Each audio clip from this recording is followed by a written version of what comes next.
ইরানের রাজধানী তেহরানের আকাশে মার্কিন জায়নবাদী শত্রুর একটি ড্রোন লক্ষ্যবস্তু করে তা ধ্বংস করেছে দেশটির আকাশ প্রতিরক্ষা ব্যবস্থা। ইরানের মেহর বার্তা সংস্থার প্রতিবেদনে এই তথ্য জানানো হয়। প্রতিবেদনে আরো বলা হয়, তেহরানের আকাশে ড্রোনটি উড়ছিল, তখন সেটিকে দেশটির আকাশ প্রতিরক্ষা ব্যবস্থা ভূপাতিত করে।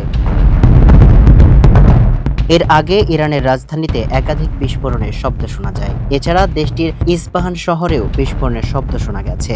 ইরানের ইসলামিক বিপ্লবী গার্ড বাহিনী তথা আইআরজিসি বলেছে, তারা ইসরায়েলের হাইফা শহরে একটি পেট্রোকেমিক্যাল কারখানায় ক্ষেপণাস্ত্র হামলা চালিয়েছে।